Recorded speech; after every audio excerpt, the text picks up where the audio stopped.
Hi everyone, welcome back to my channel, Gitanjali Story Time in Manipuri.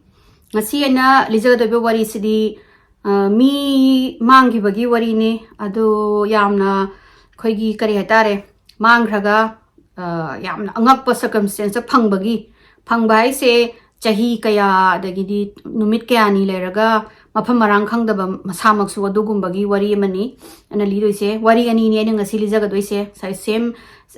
kano budi manai wari haiphet manai doragazu magi kano dudi manadaba haitarene Mangkhiba halakpagi mawongdo manadabani aina asigi wari se aingonda yamna nungaijai mayamsu nungaigani khandana aina pujarakpani wari se adu wari se haurage wari se ahambagi wari sina Stephen Kubaki kawe Stephen Kubaki se chahi kunga humdoi suba koi satra college ki satra amni moigi husiki college se Christian ki college koi ki missionary college kumba yamna pikpa college amada tamme doma se outdoor yam pamba aduga skiing to bai am pamba adu husiki moisi US ki je koi untaba mafam singje anamba mi singje skiing to bai am pame skiing to je haidi yam nungai ba koi gi kanu koi activity ne aduna ma se skiing tongninge khotninge ma su chai ma su college ki sahi to loishalak tore loishalak panina aroi boina hojiki Lake Michigan ko ba mafam amada ma se skiing togi gena ma se khalle ma se lepe hojiki Lake Michigan hai se Lake Michigan Triangle haina su khangnai ko hojik mana kanu chatoi se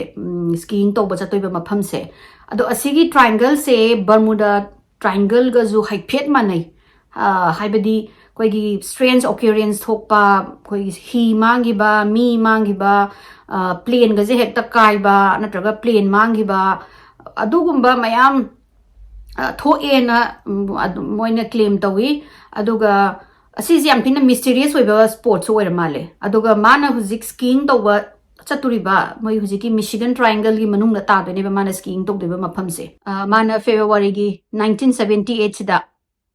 skiing to doine mai chahi loraktore semester ma tangare aduna skiing je tahorage na mana my family da my mamana basingda mana inform tawrame ai haina one day gi skiing tawruge aduduga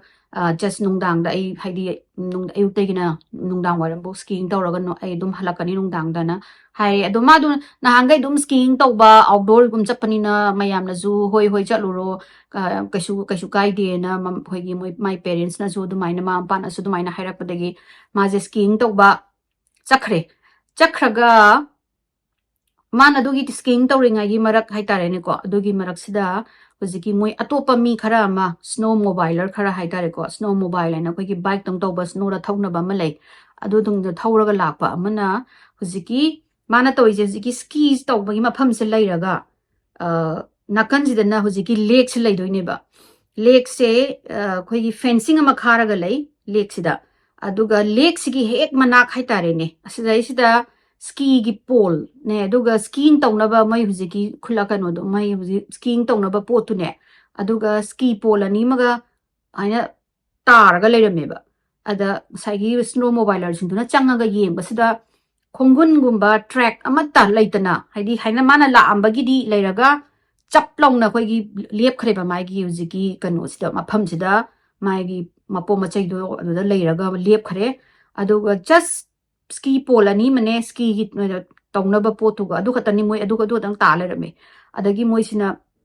makha de yengaga mi ga ta bra khot para kaina ga su haidi kana no khangde dagi fencing dagi ga ta bra adu fencing adu di kaishu tawramde adu mai gi fence to dum lai adu makha da na lake di ji unta ba matam dina pura frozen oraga lai makha de yengba kaimbo disturbance am ta laite kaimbo udaba dagi moina hoi kaisubri tawde doraga su police adi amtang haisi kanagumba ma Mangkhiba khotkhiba moigumba leiramaga su moina haide si inform tawibana phani na hujiki snow mobiler singsina police ta laga police ta moina inform tawre hadi smaina leirame khotlame mai gi track amta leite khote aduga just sigi ski pole siga kanu siga leirame khotlame na moina haire mafam do moina ta ame adu hujiki Steven se mayum sida halaktre nungdang se ko nungalaga jumai family da paw phawroktre hedi ma hala e khole mamana basing da zuma kaisu la e khole harak tabadagi my parents sing sina phone tawe pairakte dei mai mamana basing da phone tawraga amta yingbiru so ma phone ngarang skiing tawne hera chakhraga nungdangju phone tawrapte khoida aduga ma hale khole ju kaim haide amta yengbiyu ko sto amta yengbiyu kholo na habedagi mamana basing sina magi ka sida changaga yeng basida mai ka sida phabung ju tumbagi khopagi karimbo haidi kaimbo tawromdre haidi ma ja halaktre ba nungdangdo halaktabadagi phone ju pairaktrabadagi moina mapajina moina police ta phone tawraga sumaina igi chanupa Stephen Kubaki kobani ma sumaina kanu chakhibani khokhibani ado amta ma do halaktre khotre missing report ama tawrage khotlage na moina missing report se file tawdagi ngasai moigi kanu search and rescue adagi di police ki hui canine andagi volunteer tawraga mayam laga yenga hujing magi ski gi pochai taramiba sigi mafam sida kanu tawe haidi potsil haidi dum tlemaga kaimbo track amata leremdreba mana haina ski tawra lakpagi hujiki mafam du dagi leiraga adugi onward saitare ko adugi matungda di karimbo thiba phangdre magi makhongi khungun bok taramdre adugi hujiki leiriba kanu sida fencing khari jigi nakan gi sidaida na un matum ni ko leirije aduga lake leini moisu lake tagi yemada lake tu dadi kaisu haidi lake ta kai ba khobagi kaim leite aduduna moisina sigi police ki hui sida Stephen gi mai mapo machai mai mafi khara manam namalaga thihan basida moisi thibam khangda bida daida sum lepaga hui jing du leire ba haidi ma chung uru unga dum leiri hui jing du ju kaidi karamaina kan dawrino na adu moina aduga moise numituma di thiba phangda badagi halaga nongala kanda chatpasida musai magi ski gi pochai magi ski gi pole nung pochai leiram mafam do ada magi backpack se leiram moina first ding sai gi thiriba policing volunteers sing dana yeng is first ma haziki mafam dudal ne ba yeng is da backpack to le haude ba do karamaina backpack to leiramino ba adagi moise backpack to leiram badagi amu ma se kanano khangni hypothermia na badagi hadi kanoje hypothermia na ba mise koi gi disoriented to wi kholi ko hadi makok se kari no khoi no gyan da ba khota ba hypothermia har kana yamna ingba heman badagi mi se kari massage kanu ma khoi gi gyan men da ba male adu do tawraba jala amtang yeng je na mu tawraba jala na amu moi je na thibagi mu thadora moi se thiba ya ba adu sai gi ma na leiriba mafam nu dagi unnamati aga ta khraba jala sini moina adu dugi mu mayam je lake tu gi kano du kumtharaga thauri ge tawra kumtharaga lake sida muk thire lake sidi dum kaimbo disturbance ta leram de dagi un machet ti aga tarak pagi su leram da badagi moina hari se Steven do hapta am jo phajal e khoina thira ise ma phangdrabani na most likely ma do siram bayare haidi siram bayai khole na moi gi family da police na inform tawre khoi ju thiba ya ba thire dagi di mai gi scent nung mai gi track nung se amatam la phangdre man moina habado it feels like he just disappeared in thin air and haiba habadi aduda dum lepamaga puslong na mangi bai type tani ozigi nupa se karai da thidu no khangdre na ado moina mo police na mo haris na haingwai lake sida kanang khangni nungdang amda moi un tabani na mana lake sida lake to khoi gi crack chatlaga manung da changrabra khokhrabra ai aduzu khangba ngamdre natraga na smaida makok ama haidi karigomba incident ama thoga maido soaga la haidi help laita dana sirambra khopra khangdre do undu yam tabani na thiba do phangaroi duna maybe haingwai talent oirakanda amuk thiba haidoni haina hairaga moije mama paduzu accept tawre habidi ma se dumaina kano accident thoktana skiing tawbasida leitre habise moina accept tawraga moije leikhraga me tha traunga lai matung me gi tang manga 1978 sida mapasna mai gi kitchen jida chak thongi ngai sida calling bell ama khini calling bell do khinga paduda mapaduna kanano ni ne check to gunin changa thong hang to yeng basida Steven je oilerameba Steven je pura khoi gi disoriented oiraga haidi mase tumuraga hulakpagi type ta tawraga mapa sida yenga mapa sidi tama ubida sok sakra baidi Steven nen haraga nang karai leruge na hangai kadawri ba nang sida kamaina kano laiba kholiba tawdagi masina haije ai je khangde kanu film da hagul e cinema je film da hagulaga naked oiraga lerami aduga backpack amsu yalame ai gi nataba aduga ai khungup amsu tongami ai gi khungup nataba amsu tongi aduga aina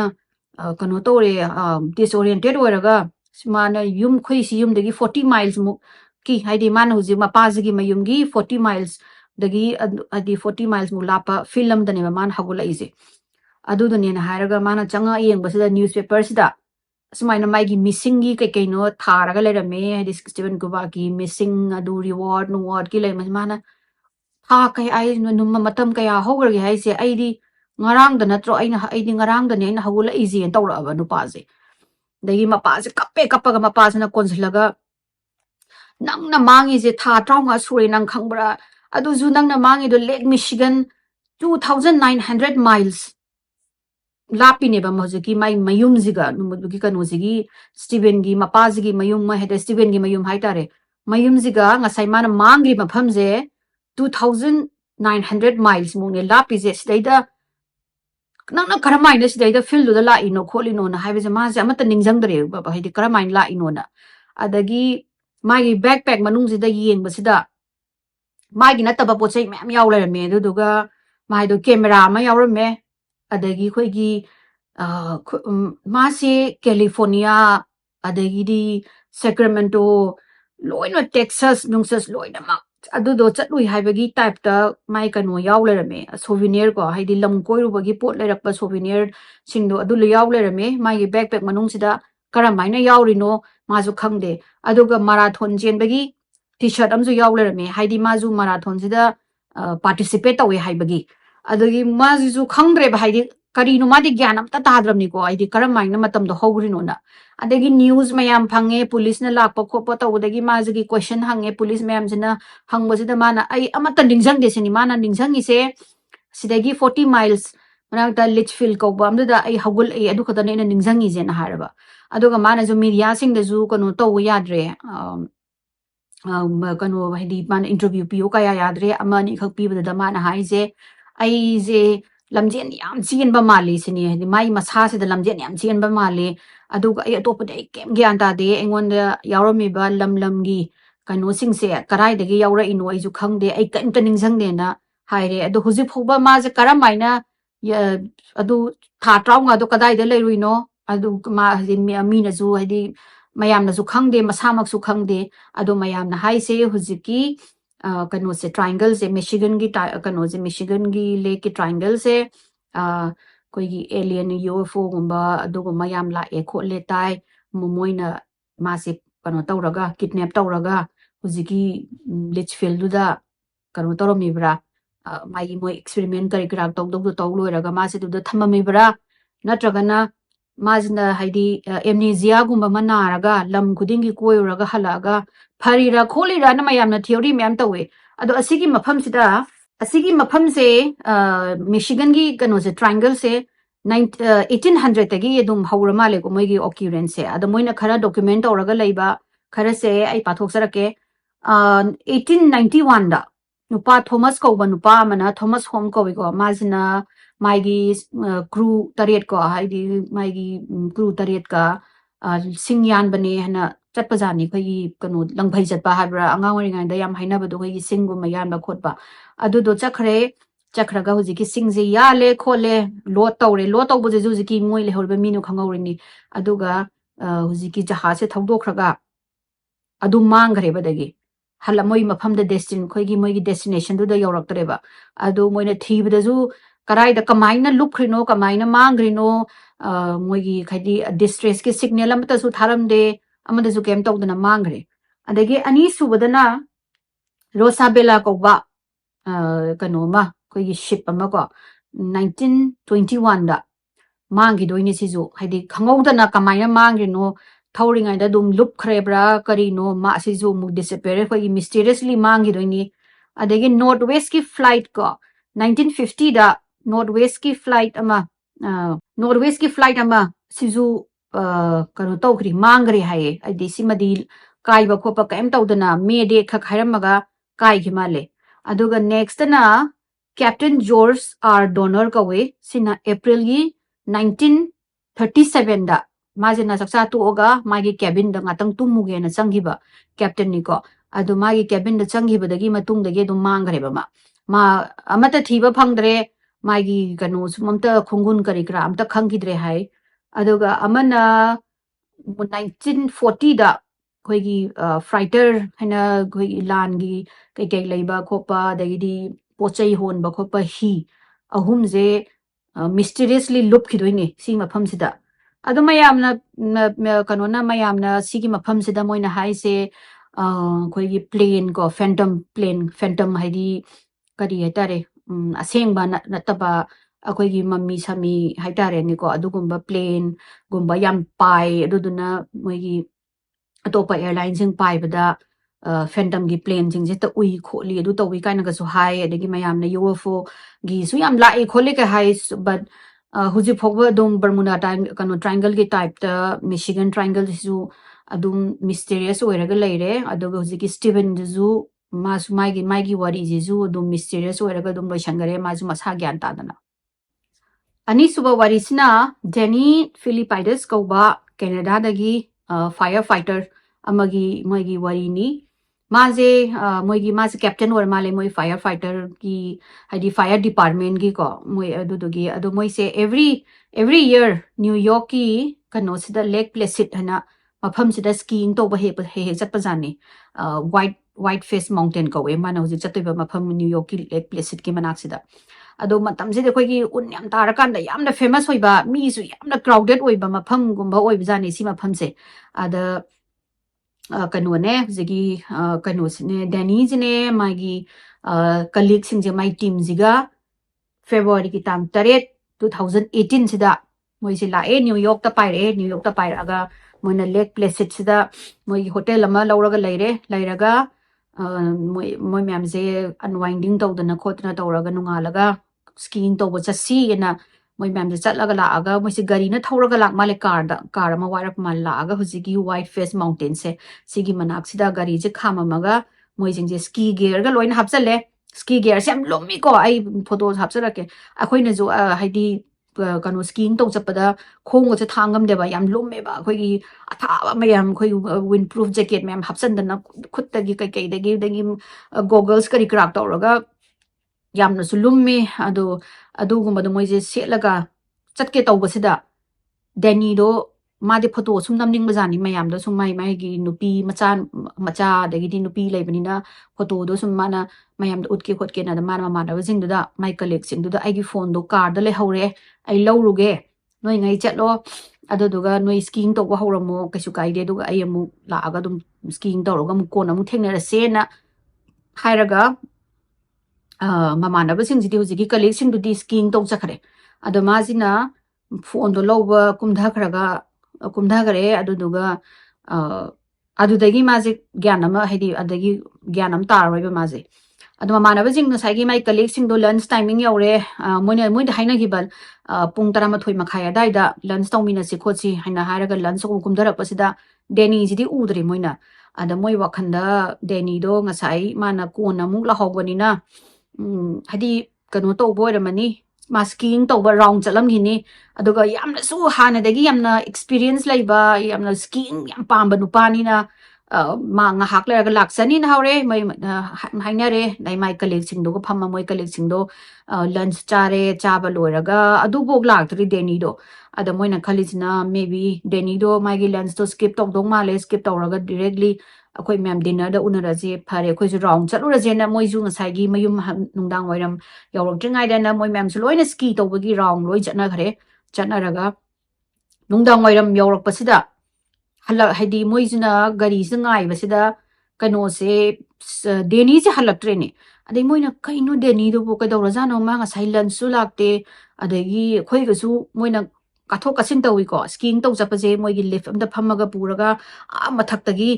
awang badagi moi ski ro tawraga kumdarak toini adu do samata thengna de ma se bu kadai da kano tawrjano chakhrijano kadorjano na haidi chakhrijano hujik su mamme ski mafam ju thong lon dore adu karamaina ma hujik phob kumdarak moi se ngai badagi mamsala ga hujiki moi gi ski gi resort se thong han gareba thong han gi badagi maina ꯑꯗꯨꯗꯤ ꯃꯥꯏ ꯍꯣꯇꯦꯜꯗ ꯆꯪꯉꯒ ꯑꯣꯏꯅ ꯌꯦꯡꯉꯨꯔꯁꯤ ꯃꯥꯗꯣ ꯀꯅꯥꯅ ꯈꯪꯅꯤ ꯉꯟꯇꯥ ꯍꯜꯂꯝꯕ꯭ꯔꯁꯨ ꯆꯥꯛ ꯂꯥꯝꯃꯦ ꯈꯣꯠꯂꯦꯅ ꯑꯗꯨꯗꯨꯅ ꯌꯦꯡꯉꯨꯔꯁꯨ ꯂꯥꯛꯑꯣꯅ ꯃꯥꯒꯤ ꯀꯂꯤꯛꯁꯤꯡꯗꯣ ꯂꯥꯛꯑꯒ ꯃꯥꯅ ꯃꯥꯒꯤ ꯔꯨꯝꯁꯦ ꯆꯪꯕꯁꯤꯗ ꯃꯥꯒꯤ ꯔꯨꯝꯁꯤꯗꯗꯤ ꯑꯗꯨꯝ 마수 레름드레 아두가 마기 passport 아니 마기 wallet kari krak haidi daka taba ID nungdi kari krak to loina mak haidi leiramme deida leirambadagi moina o sidi man sidi nungdang sidagi sungan halaktre ngasai mana car koi car sakhibado adui matungdagi di maje mountain sida adum leire mountain sidagi halaktre na moina chatlaga moigi police authority da moina kano tawre inform tawdagi ekta khoigi huge khoigi Canadian nina America da laga Canadian ma mang basidi yam nunga moida yam thina luna logre adoduna huge moigi search and rescue tawdana adagi maigi nupi ga se Canada dagi kawi hai kawraga hapta mamong ma se thiba jani thiba sita ma se ma phongara ma ta khangdreba kadai da chakrabano kadai de mangrino aduga mi numitsu mi yamna crowded oi hai crowded oi base moi mi jingdu da moina haidi maje khoi washroom go machangak pa chaba ising thakba coffee thakba khotpa da mi jing juloi urangani mi jing da photo je utlaga ubra hangba je kanam bong ude haraba amata khangde na haraba adagi hapta am phabadagi moi siju thibam do leraktrabani mai nupi sida haire haidi mado ꯏꯪꯕꯗꯒꯤ ꯅꯤ ꯈꯪꯗꯦ ꯑꯁꯥꯏꯗ ꯑꯩꯈꯣꯏꯒꯤ ꯁ꯭ꯀꯤꯌꯤꯡ ꯇꯧꯕꯗ accident ꯊꯣꯛꯑꯒ ꯂꯩꯇꯕ ꯈꯣꯠꯇꯕ ꯑꯣꯏꯔꯝꯃꯒ ꯁ꯭ꯅꯣꯁꯨ ꯌꯥꯝ ꯇꯥꯕꯅꯤꯅ ꯃꯥꯅ ꯁ꯭ꯅꯣ ꯃꯔꯛꯇ ꯐꯨꯝꯖꯤꯟꯈꯤꯕ ꯈꯣꯠꯄ꯭ꯔꯥ ꯈꯪꯗꯦ ꯑꯗꯨꯗꯨꯅ 마저 accept tawro aduduga when the snow melts haidi aduga khoi amuk noida muk thiraga mu soidra thidi thige paw harake khotke na haibdegi magi nupi du su yam nongai tre haidi swaina chakhraga mai nupa do sire haibagi kanu pirakpa paw pirakpa du da nongai tre mazu do upai di leite maje Canada da hangraga hapta am lera kan sida phone torok toine ba phone torok pasida mana phone je pai basida hello na mai haibsida mai nupi je haraga ai deni ne na haraba mai nupi se pura nga eba deni ne ai je kadai de lari no ai khangde ai kamaina la ino khangde ai je kari lam no aina lai jibo na mai sai phone dagi tawraga ai se gyanam tadre karai da no ai lai jibo na tawraba ai do ngasai skiing tawba haide kakhat ke tawraga adui matungdagi kaino ai sida lep leirame sini majo adagi mai nupisna deni nang adu leiba police ama please 911 kawraga amta hayu nang adu leiriba mafam do da duga moina la aga nang pick up taw na ba you are been missing for 6 days and hai nang je pung numit tarok ni dagi mangi ne amta phone taw habidagi amma ju makung ka je gyame nam ta dagai tawraga police phone tawra police ju nga sai gi moina saina Canadian ama mangi kholi haiba do loina khangna banina moisina lae duga laiba police na kadai da no haiba ma sina leramisna California da New York tagi California da mas lag lerameba California da lerame aduga California da Sacramento da lerami mas California da lerame adagi police na lae laaga police na nang kadai da leruge khotloge na habisa maje ai kadai da lerubno ai khangdre sineba ai kadai leruge ai khangde ai skiing tawbane na chatpane adu ai kok sisu yam nai khole aduga ski mafam kano dagi hujik ta ai gyan tarai je sidai da ne ai gyan tarak ba ai nupi gi number do kawru ningsanga kanda mangon da phone tawri ni haraga police na yeng basida maje iPhone anobam ju lei lerame paisa ju yaudaba ID ju leitaba nupa aduga kaim ju yaudaba nupa do na iPhone ama lei lerame anobama aduga mai masamju new haircut taw lerame adugi mathak da masagi mana ski gi gear ski tawbagi mafi maron do adu dum setlaga ju lerame ba hadi police ju makong awre hadi New York tagi California tana karam maina nangbu hadi mile lising ahumuk lapa mafam jida laaga karamaina tawrino habamana aisi plane la spaceship manbam da kakhatpa kanom ju tawi natraga truck la khangdre maduna aije pora ine mana aije pora aga Sacramento yaure California ge kumdharo haraga aije kumdharaga adudani aina ai gyan amta tadre sini ai gya haidi karamaina la ino khangdena na samduna kadai da ka uino na police je hangmasida adu suma sining jangdreba ade police na haije unju tadaba mafam Sacramento hoise unju tadaba mafam sida skiing gi gear set panupa mana lambi da chat leraga masam kakena changbasida ngasai gi masam kap na kano gi nupa duna masam ka iba miduna sida kanano haidi nupa ma makok kitang kano tawraba mali haidi mental ware habra ama habra police kauna yeba sidadi haidi mayam ga manada balakpa je police kauraga suspicious nupa am lei na adu lei ada lei na tongna bani do ziki sam ka iba nupa duna zu phone zu tawdabida ma je thadori eba masam ka aga aduga still sagradu da mana sum saigi snow gi mayam gear no khoi gi my helmet adegi adu ada ga loin uppaga lai adu majina hai ai je gyan chungta ta dre na hare karmai lai no na adi moina doctor da puraga doctor sina mai CT scan kai kai lawra yeng matam jida maje makokta sokpagi moina haiba makokta sokpagi kanu lerame makokta pombagi leirame khotlame haina hai aduduga aduduna maybe maje amnesia tawramba yai tawbuduna mana karamaina 6 days sida New York tagi lakpado ma khangamdaba yai na hai adu mayam jingsina hai se New York to the Gimana Kadobagi Sacramento, the Kadobe Lab, the Nusini. Aduga, Masagi, mana spaceship man, bum the spaceship Somali, plane Somali, truck Somali, Ado truck driver to na mana Sacramento the Cambi on Haraga Kama Tamamido Karino manas Heidi Sacramento, the Mark and Tabak Labor, the Madi New Yorkie, Mapam to the name mana skiing to Lido. Aduni mayam angakpa pot kana kamar khang haidi yam lay haidi kano se koigi university da koina explain to bangam daba koina udre natraga na koida da thok taba thodok ni na hairaga thajade mawalok di haibado do yapote it's like in haido there's something haidi karinoma supernatural gumba paranormal gumba natraga akhoi da nate hingse atopa planet tasu no khoi aliens gumba leram ai moina duna bo UFO kaina uriba kholiba mayam dani ado hojiki nupa du kana nang khangni mana phone lo chapadu da mathanda ngai badu da alien na mu kidnap tawrira natraga mathanda ma tusalaga makok to chakpa haidi makok to sok du da maji mayum do hanbam khangda na Sacramento California chakki harga la ira haibadu di khangdre ado wari se side lo sinjarage mayam aigi wari format se mayam na nungai biragadi like to biramu share to biramu subscribe to biramu adu mathangi wari do thengnarasiku mayam bye